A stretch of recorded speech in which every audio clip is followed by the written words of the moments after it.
Hi friends, I'm A.R. Thurum Tamodra. நம்ம போன வீடியோல வந்து இன்ட்ரோடக்ஷன் லேர்னிங் பார்த்துருந்தோம். ஸோ இந்த வீடியோவில் வந்து நம்ம ஃபுல் லெசன் பார்க்கலாம் வாங்க. அதுக்கு முன்னாடி குயிக் ரீகால் பண்ணிக்கலாம். நம்ம ஆட்டோட்ரோஃபிக் நியூட்ரிஷனா என்ன, ஆட்டோனா செல்ஃப், ட்ரோஃபிக்னா நரிஷ்மெண்ட். அதே தான் செல்ஃப் நரிஷ்மெண்ட். எப்படின்னா க்ரீன் பிளான்ட்ஸ்லாம் இருக்குல்ல, தன்னோட ஃபுட்டை தானே ப்ரிப்பேர் பண்ணி அதுலேருந்து நியூட்ரிஷன் எடுத்துக்குதுல்ல, செல்ஃப் தன்னை தானே ப்ரிப்பேர் பண்ணி ஃபுட்டு ப்ரிப்பேர் பண்ணி அதுலேருந்து நியூட்ரிஷன் எடுத்துக்குது, அதுதான் ஆட்டோட்ரோஃபிக் நியூட்ரிஷன். ஓகேவா?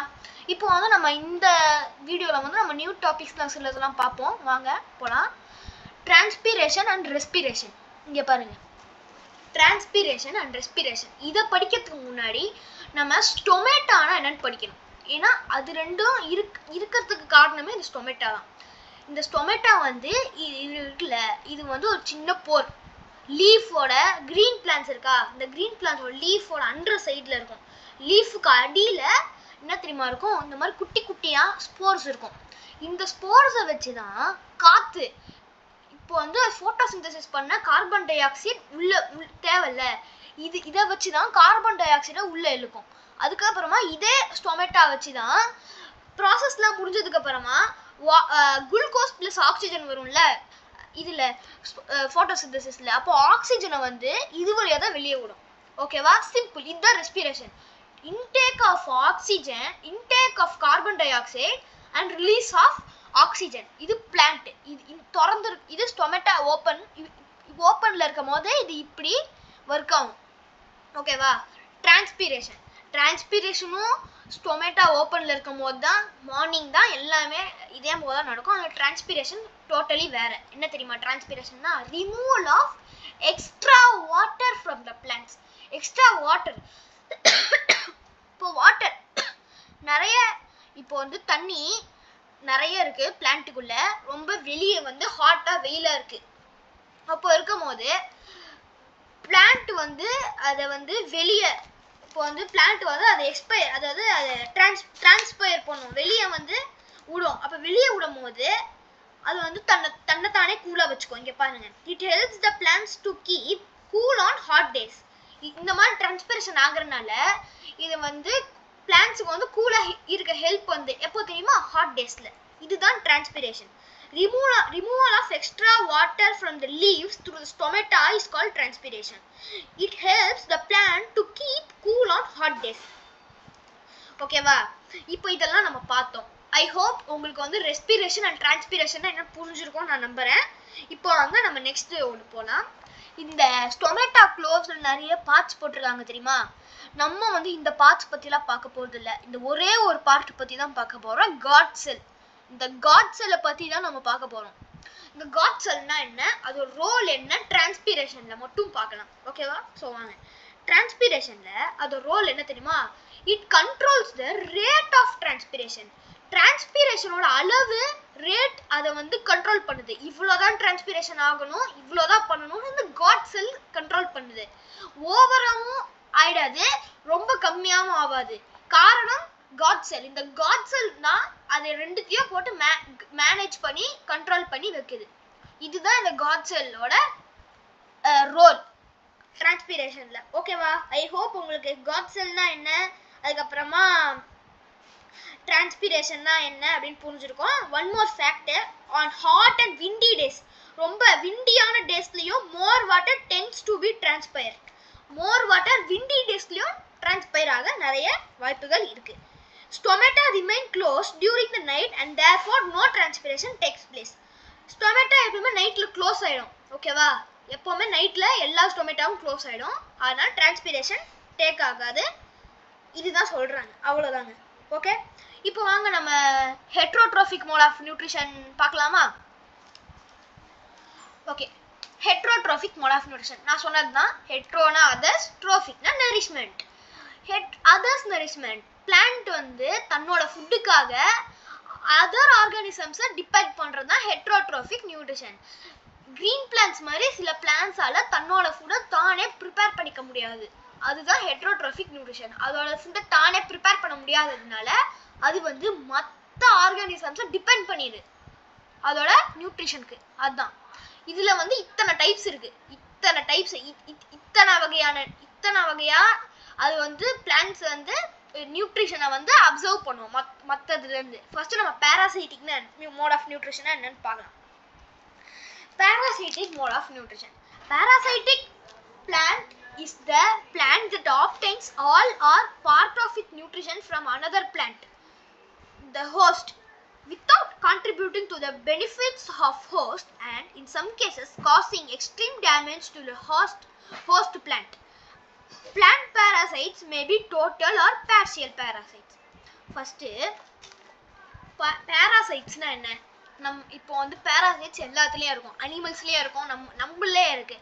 ஏன் நம்ம வயிற்றுக்குள்ள வந்து அந்த வார்ம்ஸ்ன்னு சொல்லுவோம்ல அது இருக்கு, அதெல்லாம் இருக்குல்ல, அதெல்லாம் பேராசைட்ஸ் தான். ஏன்னா நம்ம கிட்ட இருந்து அந்த நியூட்ரிஷனை அப்சர்வ் பண்ணிக்குது. ஓகேவா, அது பேராசைட். இந்த நாய்க்கிட்டலாம் உண்ணி அப்படின்னு சொல்லுவாங்க தெரியுமா, அது சின்னதாக வரும்ல, அது பேராசைட்ஸ். டாக்ஸ் கிட்ட இருந்து தன்னோட நியூட்ரிஷனை அப்சர்வ் பண்ணிக்குது. அதே மாதிரி தான் பிளான்ட்ஸ் வந்து அதர் பிளான்ட்ஸ் கிட்ட அப்படியே வளர்ந்து அதர் பிளான்ட் அப்படியே டிபெண்ட் பண்ணி அது ஃபுல் நியூட்ரிஷனையும் அதர் பிளான்ட் கிட்ட இருந்து எடுத்துக்கிறது தான் parasitic mode of nutrition. So வாங்க நம்ம பார்க்கலாம். Parasitic obtain all the nutrition from other plant host. இப்போ வந்து பேராசைட்டிக் பிளான்ட் இருக்கு, அது எந்த பிளான்ட்டை டிபெண்ட் பண்ணியிருக்கோ அந்த பிளான்ட்டை வந்து ஹோஸ்ட்னு நம்ம சொல்லுவோம். பேராசைட்டிக் பிளான்ட் வந்து ஹோஸ்ட் பிளான்ட்டை டிபெண்ட் பண்ணியிருக்கு அப்படின்னு நம்ம சொல்லுவோம்.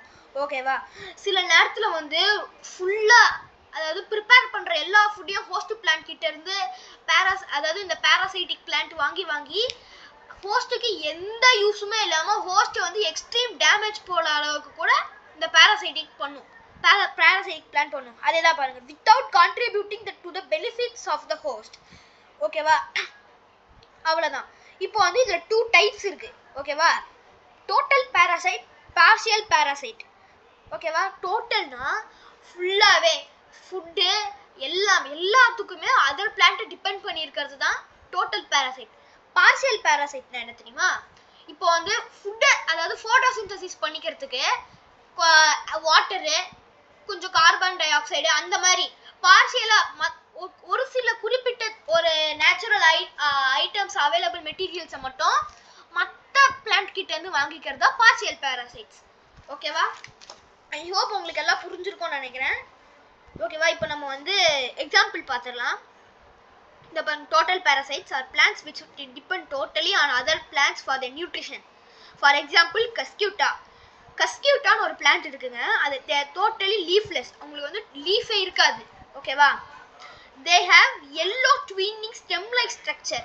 அதாவது ஹோஸ்ட் பிளான்ட் அப்படியே அந்த ஹோஸ்ட் பிளான்ட்டோட ஸ்டெம் இருக்குல்ல, அந்த ஹோஸ்ட் பிளான்ட்டோட ஸ்டெம்மில் அப்படியே சுற்றி ட்வின்னாயே வரத்துக்கு அதுக்கு வந்து yellow twining stem like structures அதுக்கு இருக்கு. ஓகேவா, அதுக்கப்புறமா அந்த ஸ்டெம்லேயே அது ரூட் டெவலப் பண்ணும். Root name is called haustoria. இந்த ஹாஸ்டோரியா ரூட் அந்த ஸ்டெம்மில் இருந்து அப்படியே ட்வின் ஆகுதா, அது அப்படியே ஃபிக்ஸ் ஆகி அந்த ஹோஸ்ட் பிளான்ட்டோட ஸ்டெம்மில் ஃபிக்ஸ் ஆகி அந்த ஹோஸ்ட் பிளான்ட்டில் இருக்க நியூட்ரிஷன் ஃபுல்லாக எடுத்துரும், ஃபுல்லாக அப்சர்வ் பண்ணி அப்படியே உரிய ஆரம்பிச்சிடும். அதுதான் ஓகே பார்ஷியல் பேராசைட்ஸ்.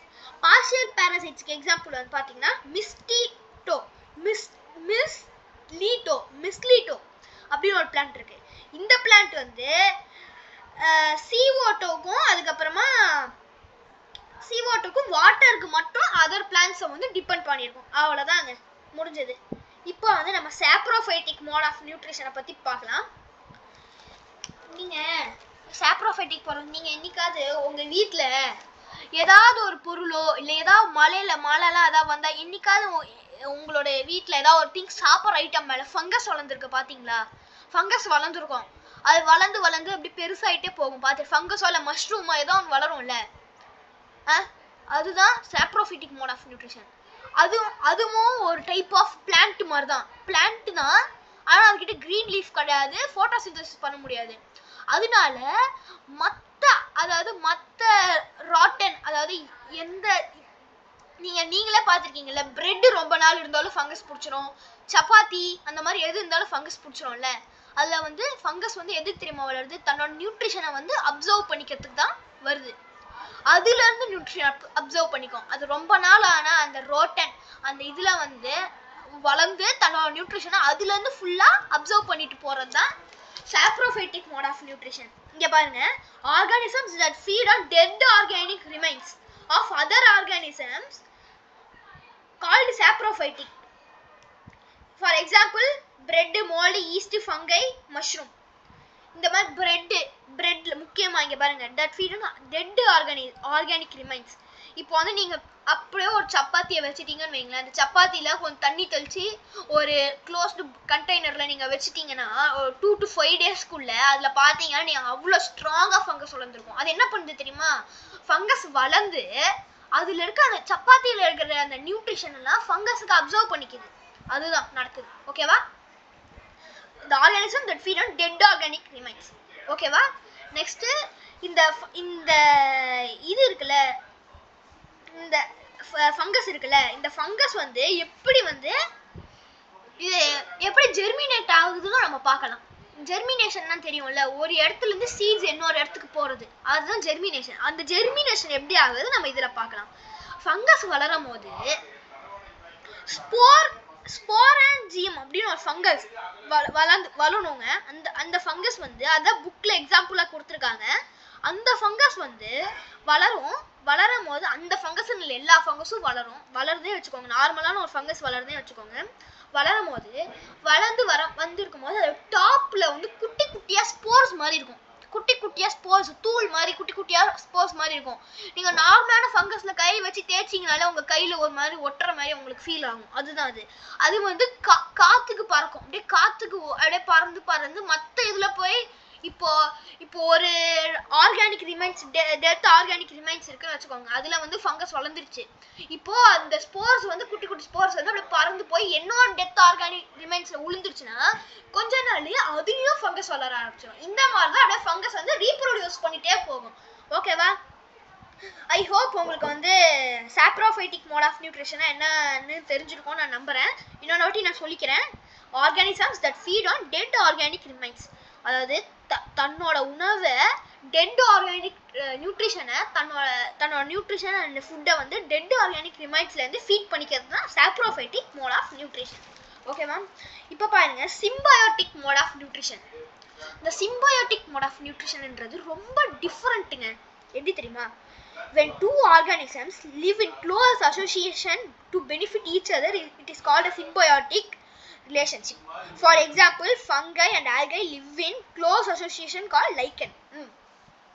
இதாவது ரெண்டு ஆர்கானிசம்ஸும் மாத்தி ஹெல்ப் பண்ணி ஒன்னா சேர்ந்து ஜாலியா வாழ்றது தான் சிம்பயோட்டிக். இப்ப பாருங்க, fungi and algae close association, அதாவது க்ளோஸா மரத்து பார்க் ஆஃப் ட்ரீஸ்ல நீங்க பாத்தீங்கன்னா ப்ளூயிஷ் கலர்ல இருக்கும். அதுதான் லைக்கன்ஸ்னுவாங்க. அது combination of fungi and algae. இந்த ஃபங்கையும் ஆல்கை என்ன ஆகும் தெரியுமா? ஃபங்கை வந்து வாட்டர் அண்ட் சம் மினரல்ஸ் வந்து ஆல்கைக்கு ப்ரொடியூஸ் பண்ணும். ஆல்கை என்ன தெரியுமா பண்ணும்? அதெல்லாம் வச்சு ஆல்கை கிரீன் கலர்ல இருக்கும்ல, ஆல்கை வந்து போட்டோசிந்தசிஸ் பண்ணி ஃபுட் ஏற்பாடு பண்ணுமா? அந்த ஃபுட்டை வந்து ரெண்டு பேரும் ஷேர் பண்ணிக்கிற மாதிரி, ரெண்டு பேரும் பெனிஃபிட் ஆயிப்பாங்க ஈச் அதர். அதுதான் வந்து symbiotic mode of nutrition. Lichen இருக்கு. லைக்கன்னா close living association of fungi and algae. அதுல rhizobium bacteria that live in root nodules of leguminous plants. நீங்க கேள்விப்பட்டிருப்பீங்க ரைசோபியம் பாக்டீரியா. அதுக்கப்புறமா அந்த லெக்யூமினஸ் பிளான்ட்ஸ்னு கேள்விப்பட்டிருப்பீங்க. லெக்யூமினஸ் பிளான்ட்ஸ்னா ஒன்றும் இல்லைங்க, அது ஒரு டைப் ஆஃப் பிளான்ட்டு.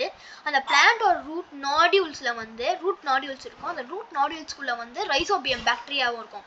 இந்த லெக்யூமினஸ் பிளான்ட்டும் அண்ட் ரைசோபியம் பாக்டீரியாவும் ஒரு டைப் ஆஃப் சிம்பயோட்டிக் ரிலேஷன்ஷிப் தான். எப்படி தெரியுமா? லெக்யூமினஸ் பிளான்ட் வந்து N2, அதாவது நைட்ரஜனை ஏர்ல இருந்து சாயில் நைட்ரஜனா கன்வெர்ட் பண்ணி இதுக்கு கொடுக்கும். அதுக்கு பேர் என்ன? லெக்யூமினஸ் பிளான்ட்க்கு கொடுக்கும். லெக்யூமினஸ் பிளான்ட்டை வந்து அதை வச்சு புரோட்டீன் ரிச், நீங்க ஆல்ரெடி படிச்சிருப்பீங்க உங்களோட 6th nitrogen is important component of protein and enzymes படிச்சிருப்பீங்க. அந்த நைட்ரஜனை வச்சு அந்த பிளான்ட்ஸ் வந்து புரோட்டீன் ரிச் ஃபுட்ஸ், அதாவது பல்சஸ் அந்த மாதிரிலாம் இருக்குல்ல, அதெல்லாம் ப்ரிப்பேர் பண்ணுமா? ப்ரிப்பேர் பண்ணி வர அந்த நியூட்ரிஷனை ரைசோபியம் பாக்டீரியா யூஸ் பண்ணிக்கும். அதாவது N2 வந்து ரைசோபியம் பாக்டீரியா கன்வெர்ட் பண்ணி சாயில் நைட்ரஜனா கன்வெர்ட் பண்ணி கொடுக்குதா? அதே மாதிரி சாயில் நைட்ரஜனை வச்சு அந்த பிளான்ட் என்ன பண்ணுது? ஃபுட்டு ப்ரிப்பேர் பண்ணி இதுக்கு கொடுக்குதா?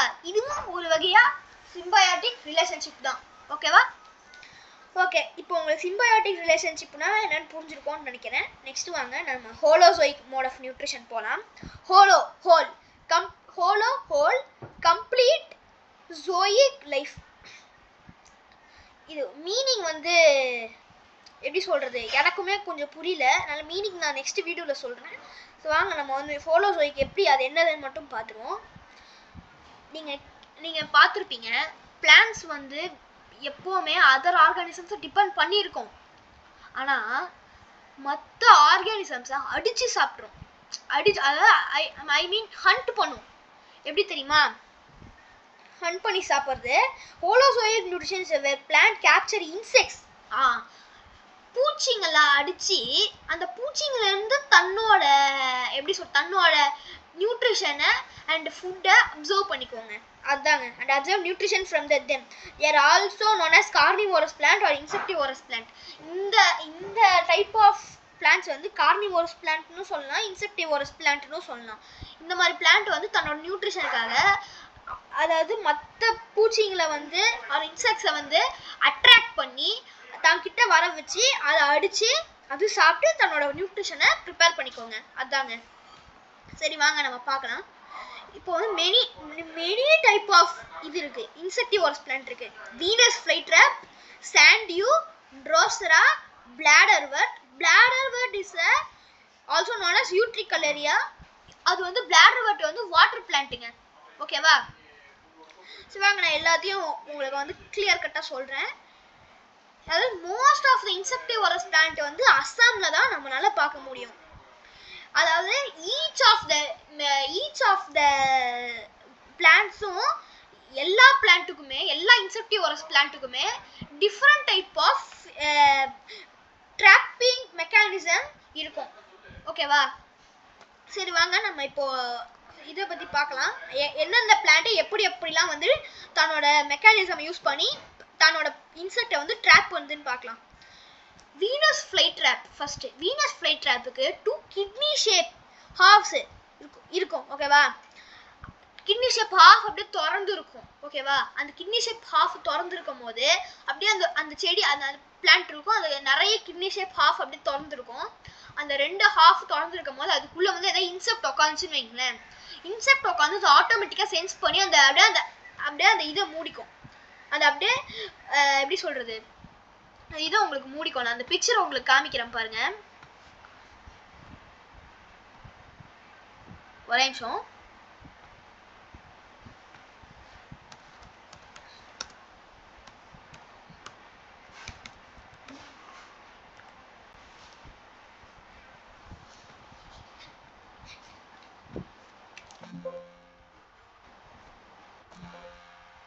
சாரிங்க, இங்கே டவுன்லோட் இன்டர்நெட் இஷ்யூவாக இருக்குது, டவுன்லோட் ஆக மாட்டேங்குது. சரி பாருங்க, இங்கே பாருங்க, இந்த மாதிரி கிட்னி ஷேப் ஹாஃப் இருக்கும்.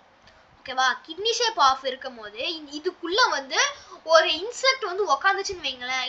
அது ஆட்டோமேட்டிக்காக இன்செக்ட் வந்து உக்காந்ததுக்கு அப்புறமா சென்ஸ் ஆகி அது அப்படியே மூடிடும். அவ்வளோதான். மூடினதுக்கு அப்புறமா இன்செக்டால வெளியே தப்பிக்க முடியாது. ஓகேவா? இந்த தான்ஸ் இருக்குல்ல, அந்த தான்ஸ் எல்லாம் அது மேலே பட்டு அது ஒரு மாதிரி ஆகி அது அப்படியே அப்சர்வ் ஆகிடும்.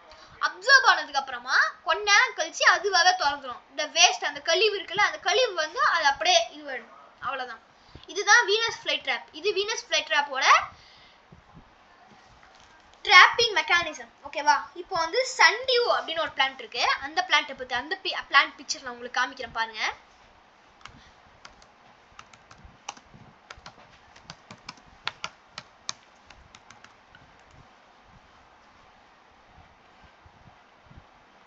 இங்கே பாருங்க, இதுதான் சாண்டியூ பிளான்ட்டுங்க. சன்டியூ பிளான்ட்டு. இங்கே பாருங்க, இதில் நீங்களே பார்த்தீங்கன்னா இது அப்படியே காலையில் மார்னிங்லலாம் அப்படியே சன்லைட்டில் அப்படியே க்ளோ ஆகும், கிளிட்டர் ஆகும். இதில் இருக்கிற அந்த ஃப்ளூயிட் மாதிரி இருக்கும். இந்த ஃப்ளூயிட் வந்து அப்படியே மார்னிங்கில் அப்படியே கிளிட்டர் ஆகும். கிளிட்டர் ஆகும் போது பூச்சிங்கெலாம், அதாவது இன்செக்ட்ஸ்லாம் அதை பார்த்தா அட்ராக்ட் ஆகும்ல, அது மேலே வந்து உட்காரும் போது அந்த ஃப்ளூயிட் இருக்குல்ல, அந்த ஃப்ளூயிட் வந்து திக்கியாக அப்படியே ஸ்டிக்கியாக இருக்கும். அதே அட்ஹெசிவாக இருக்கும். அந்த அட்ஹெசிவ் ஸ்டிக்கி அந்த ஃப்ளூயிடில் வந்து அட்ராக்ட் ஆகி உட்காந்துச்சுன்னா போதும், அவ்வளோதான். அது என்ன, எஸ்கேப் ஆக முடியாது, இன்செக்டால எஸ்கேப் ஆக முடியாது, அப்படியே ஒட்டிக்கும். ஒட்டினதுக்கு அப்புறமா அப்படியே ஸ்லோவாக டைஜஸ்ட் ஆகிடும். ஓகேவா? இதுதாங்க சன்டியோட ட்ராப்பிங் மெக்கானிசம். நெக்ஸ்ட் வாங்க bladder wet or utricle area. Utricle area pictures காமிக்கிறேன் பாருங்க.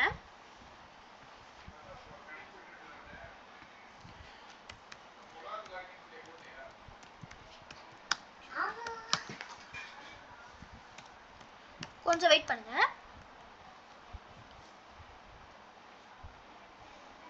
இங்க பாருங்க, இதுதாங்க யூட்ரிகுல் ஏரியா. யூட்ரிகுல் ஏரியால வந்து utricle area also known as bladder wet also known as utricle area. A water plant has a special technique. ஓகேவா? இந்த பிளான்ட்டோட டிப்பு வந்து இந்த டிப் ஆஃப் த பிளான்ட், அதாவது இந்த டிப் ஆஃப் த பிளான்ட் வந்து மாடிஃபை ஆயிருக்கும். எப்படி தெரியுமா? பிளாடர் மாதிரி மாடிஃபை ஆயிருக்கும்.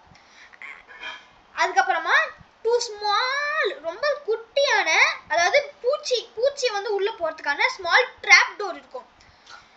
அதாவது அது வந்து இன்வெர்ஸா தான் ஓப்பன் ஆகும். அந்த டிப்பு வந்து மாடிஃபை ஆயிருக்குமா, அந்த டிப்பு உள்ள வந்து ஒரு small trapping door that opens only inwards, அதாவது உள்புறமா தான் திறக்கும். ஓகேவா? அதாவது when a water insect encounters the trapdoor வந்து வாட்டர் இன்செக்ட் ஏதாவது மேல வந்து என்கவுண்டர் அதாவது பார்த்துச்சுன்னு வைங்களேன், அப்படியே it is sucked inwards by the plant and digest. அது அப்படியே அந்த டோர் இன்வெர்ஸா தோந்து அது அப்படியே சக் ஆகி அப்படியே நம்மளுக்கு டைஜஸ்ட் ஆயிடும். இதுதான் யூட்ரிகல் ஏரியாவோட ஸ்பெஷல் ஃபீடிங் மெக்கானிசம் சொல்லுவாங்க. ஓகேவா? சரி வாங்க, நாம இப்போ வந்து சாயில் ரீப்ளேஸ்மெண்ட் இன் சாயில் பார்க்கலாம். நியூட்ரிஷன் ரீப்ளேஸ்மெண்ட் இன் சாயில் பார்க்கலாம் வாங்க. Millions of plant observes nutrition from soil every day to make their own food. ஆமாங்க, உண்மைதானே. நம்மள சுத்தியே எத்தனை தாவரங்கள் எத்தனை இது இருக்கு, எல்லாமே சாயில்ல இருக்கிற நியூட்ரிஷனை அப்சர்வ் பண்ணி தானே போட்டோசிந்தசிஸ் பண்ணி தன்னோட ஃபுட்டை உருவாக்கிக்குது. அப்படி இருக்கும் போது அந்த நியூட்ரிஷன், சாயில் இருக்கிற நியூட்ரிஷன் காலியாக நிறைய வாய்ப்பு இருக்குல்ல, அது எப்படி திருப்பி அந்த சாயில் கொண்டு வர்றது, அதுதான் நியூட்ரிஷன் ரெப்ளேஸ்மெண்ட் இன் சாயில். ஓகேவா? இங்க பாருங்க, natural methods. when leaves fall on grounds and rotten away, the nutrition in the leaves mix with the soil and make it rich. இந்த ஆட்டம் சீசன் சொல்லுவாங்கல்ல, இந்த இலையெல்லாம் உதிர்ந்து கீழே விடும்ல, அந்த சீசன்ல சாயில்ல வந்து அந்த நியூட்ரிஷன் ரிச் லீஃப் கீழே விழுந்துச்சுன்னா அதுல இருக்கிற அந்த நியூட்ரிஷனை அப்படியே ராட்டன் ஆகி அதுல இருக்கிற அந்த நியூட்ரிஷனை அப்படியே சாயில் அப்படியே மண்ணோட மண்ணா மக்கி அப்படியே சாயில்ல இருக்கும். அது நேச்சுரல் மெத்தட்ஸ். அதுக்கப்புறமா நிறைய அனிமல்ஸ்லாம் இருக்குல்ல, இப்போ காட்டிலேயே கூட நிறைய அனிமல்ஸ் இருக்கும். ஒரு அனிமல் வந்து இன்னொரு அனிமல் ஹண்ட் பண்ணி வேட்டையாடி பாதி சாப்பிட்டு விட்டு போயிடுச்சுன்னா, அதுக்கப்புறமா எந்த அனிமலும் அதை வந்து சாப்பிடலன்னா அது அப்படியே ராட்டன் ஆக ஆரம்பிச்சிருமா, அப்படியே மண்ணோட மண்ணா மக்கி போக ஆரம்பிச்சிருமா, டீகம்போஸ் ஆகும்ல, டீகம்போஸ் ஆகி அப்படியே மண்ணோட மண்ணா மக்கி அப்படியே அதோட நியூட்ரிஷன் ஃபுல்லா அந்த அனிமல் அந்த நியூட்ரிஷன் ஃபுல்லா அப்படியே சாயில வந்து ரிச்சா மேக் பண்ணும். இது நேச்சுரல் மெத்தட்ஸ். மேன்மேட் மெத்தட்ஸ் பாருங்க. Man helps to enrich the soil and replenish or maintain the nutrient content by many methods. எப்படி தெரியுமா? crop rotation, tilling leguminous plants into soil, adding manures and fertilizers are some of those methods. நிறைய manures and fertilizer, tilling leguminous plants into soil. அப்படின்னா the leguminous plant வந்து அப்படியே சாயில அப்படியே அந்த leguminous plant ஃபுல்லா மண்ணில் போட்டு புதைச்சாங்கன்னு வைங்களேன், அது அப்படியே இதுவாக ஆரம்பிக்கும். அது ஒரு டைப் ஆஃப் மேன்மேட் மெத்தட் தான் சொல்லுவாங்க. ஓகே, அது எனக்கு சரியா தெரியல, அப்படியே தான் கொடுத்துருக்காங்க புக்ல. Crop rotation, tilling leguminous plant into soil, adding manuals and fertiliser are some of those methods தான் கொடுத்துருக்காங்க. ஓகேவா? அவ்வளோதாங்க. ஃபுல்லாக இந்த சாப்டர் ஃபுல்லாக கவர் பண்ணியாச்சு. உங்களுக்கு நான் சொல்லி கொடுத்தது புரியும்னு நினைக்கிறேன், நான் நம்புகிறேன். Please like, share and subscribe my channel. Thank you. Next lessonல next வீடியோல நம்ம சந்திப்போம். Bye bye.